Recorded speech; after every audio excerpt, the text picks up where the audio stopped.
Who was Dhul Qarnayn? The Quraysh asked the question related to Dhul Qarnayn, which is being answered in the Quran. To determine the personality of Dhul Qarnayn, the Jews certainly knew about him, and the mention of this king was present in their books. Then they told this question to the Quraysh of Mecca to ask the Prophet, peace and blessings of Allah be upon him. The literal meaning of the word Dhul Qarnayn and what is known from the Quran, and that he was a powerful and famous king. He was God-fearing and just. His empire was very wide, and the literal meaning of Dhul Qarnayn is two-horned, but it does not mean that he had two horns on his head. But he was called Dhul Qarnayn in the sense that the territory of his kingdom was some it looked like the ram with two horns on its head. 3 journeys of Dhul Qarnayn. The complete incident of Dhul Qarnayn is mentioned in the Quran in Surah Al-Kahf as follows. They ask you, O Prophet, about Dhul Qarnayn. Say, I will relate to you something of his narrative. Surely, we established him in the land and gave him the means to all things. So he traveled a course until he reached the setting point of the sun, which appeared to him to be set in a spring of murky water, where he found some people. We said, O Dhul Qarnayn, either punish them or treat them kindly. He responded, whoever does wrong will be punished by us, then will be returned to his Lord, who will punish them with a horrible torment. As for those who believe and do good, they will have the finest reward, and we will assign them easy commands. Then he traveled a different course until he reached the rising point of the sun. He found it rising on a people for whom we had provided no shelter from it. So it was, and we truly had full knowledge of him. Then he traveled a third course until he reached a pass between 2 mountains. He found in front of them a people who could hardly understand his language. First expedition to the west. He first traveled to the western end of his empire, that is, to the end of Asia Minor, beyond which lies the sea, where the Aegean Sea forms small gulfs. Whereupon reaching Dhul Qarnayn, he saw the sun in black muddy water. The people from Dhul Qarnayn came before were ignorant and disbelieving people, and Allah gave Dhul Qarnayn the power to either kill them or adopt a strict attitude or invite them to become bearers of Allah's orders and be gentle with them. Dhul Qarnayn's treatment towards the Western nation. Dhul Qarnayn took another way, that this nation should be fully explained and invited to Islam, and decided that as a result of this, those who will become stubborn and adopt the path of oppressors will punish only them, and they will treat them harshly. Then after death, when such a person appears in the court of Allah Almighty, He, Allah, will punish him severely. The people who will accept this invitation and change their lifestyles and start doing good deeds will get a good reward from Allah, and we will also treat them with kindness, as every righteous king has the characteristic that after gaining power, he will deal harshly with the evildoers and be kind to the good people and forgive them, be treated kindly. Second expedition towards the east. The second journey was towards the east, conquering the region. Finally, he reached the place where the civilized world ends, and he came in contact with wild, uncivilized people who did not even know how to build their own houses. To avoid the heat of the sun or the rain, they did not have light tents or houses, and they used to spend their time in the caves and dens of the mountains, or they had become accustomed to bearing the heat of the sun and rain. The third campaign to the north. The direction of Dhul Qarnayn's third journey is not mentioned in the Quran, but it is assumed that he was towards the north, and he went to the mountainous region of Caucasus. Dhul Qarnayn and his companions did not understand the language of these people, and they did not understand their language. In such cases, the conversation must have been through the mediation of an interpreter, or sometimes the meaning can be explained through gestures. Explanation. It is not mentioned anywhere in the Quran and Hadith what was the real name of Dhul Qarnayn. He was the king of which region? What nation did he belong to?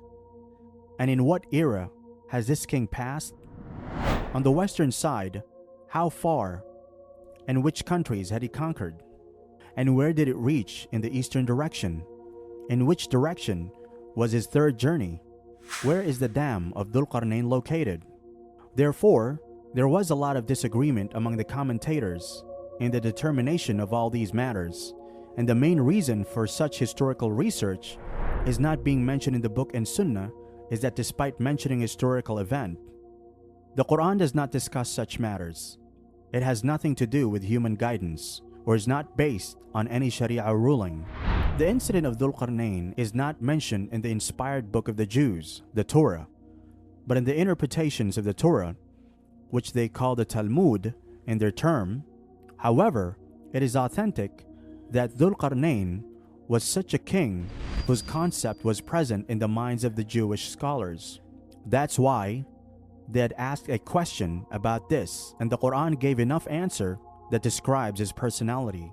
However, our commentators have tried their best to answer the above historical questions as much as possible.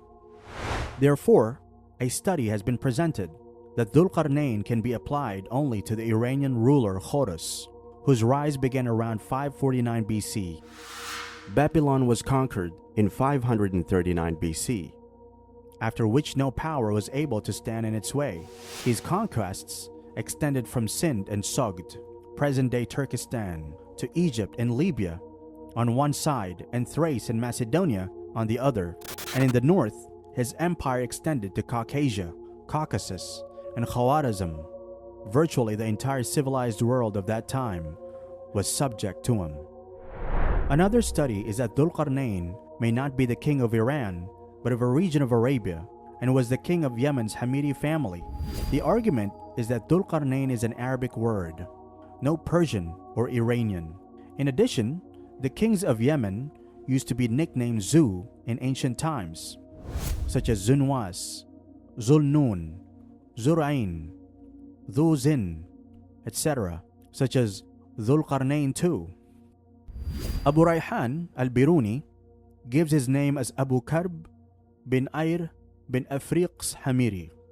His original name was Sa'ab, and he was the son of Taba'ul, and this is the Dhul Qarnayn mentioned in the Quran. There is also a difference in the meaning of Dhul Qarnayn. Qarn is also called a horn in Arabic, and also a time or era. One of its meanings has been explained above, that if a map of his conquered territories or kingdom is made on paper, its shape becomes like a ram, with two horns on its head. Another explanation is that the crown of Dhul Qarnayn had two crowns, while the crowns of ordinary kings had only one crown, and these two crowns were also made to express the extent of his empire. And the third explanation is that Dhul Qarnayn was blessed with two periods, one period of conquests, and the other period of managing and ruling these conquered areas, and not every king was blessed with this. Even the son of Alexander, the Roman Philcus, made many victories and event reached India and conquered many areas, but his army completely refused to advance and insisted on returning home, and Alexander was forced in front of his army and returned. But before reaching his homeland at the age of 3, he was exiled to Babylon. Where is the wall built by Dhul Qarnayn located? There are differences in this too, because 5 such walls are known to date, which was built by different kings in different regions to protect them from the invasion of warring nations. The authentic research says that this wall encloses a pass of Jabal at-Tai, which is also mentioned by Ibn Khaldun and is often called Sad, Wall, Ya'juj by Islamic historians. The mountain ranges between Manchuria and Mongolia, and in the middle of this mountain, there was a wide valley where the nations of Ya'juj and Ma'juj used to attack. This pass was closed by King Dhul Qarnayn. Hamiri wall is still there. Who is Ya'juj and Ma'juj? According to the statement of Muslim historians, Ya'juj and Ma'juj refer to the barbaric nations of the extreme northeastern region who have been attacking the civilized nations of Europe and Asia through the same passes, and who historians describe as the descendants of Japheth, the son of Noah.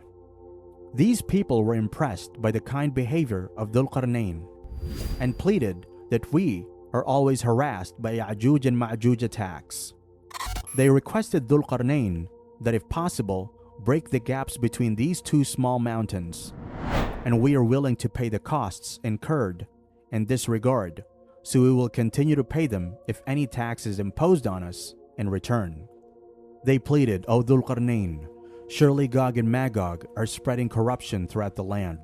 Should we pay you tribute, provided that you build a wall between us and them?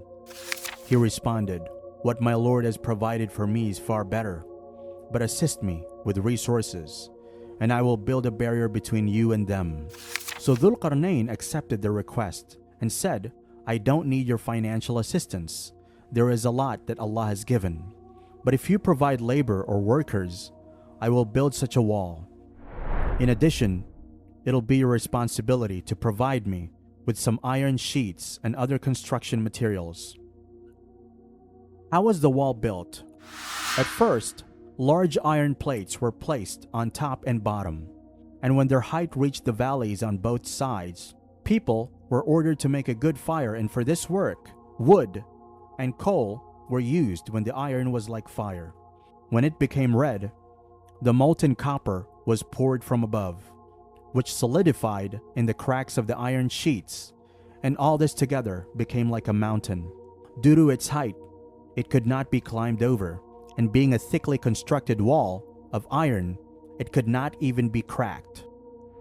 Bring me blocks of iron. Then when he had filled up the gap between the two mountains, he ordered, blow. When the iron became red hot, he said, bring me molten copper to pour over it, so the enemies could neither scale nor tunnel through it. He declared, this is a mercy from my Lord, but when the promise of my Lord comes to pass, he will level it to the ground, and my Lord's promise is ever true. When this wall was built, Dhul Qarnayn thanked Allah, who made it possible to build this wall and relieve people from their daily problems, but at the same time told people that although this wall is very strong and stable, it is not eternal. Whatever is built will eventually perish. It'll last as long as Allah approves, and the promised time refers either to the time of the destruction of this wall, or it refers to the day of judgment when everything will be destroyed. Reminder and moral aspect of this incident: wealth and power are in the hands of Allah. If someone has got wealth and resources, he should consider them as a gift from Allah Almighty and use them for the pleasure of Allah Almighty and the good of mankind.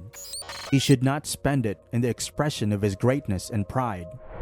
Rather, the greater the reward, the more humbly one should act, because according to a hadith, wealth is the biggest temptation of this ummah. So in this age of worldliness, wealth has become a great temptation. True kingship is in obedience to Allah. Dhul Qarnayn, though a great conqueror and a glorious king, believed in monotheism and the hereafter. Apart from justice, he used to work generously. He behaved with gentleness. He was not weak-minded and sat stiffly with minor chieftainships and looked down on others.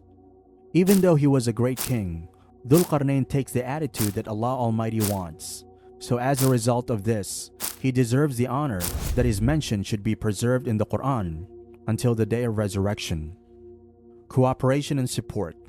The most important aspect of this incident is that Dhul Qarnayn not only had a gentle attitude towards the people, but also helped them in every possible way and invested his resources in their welfare instead of showing glory.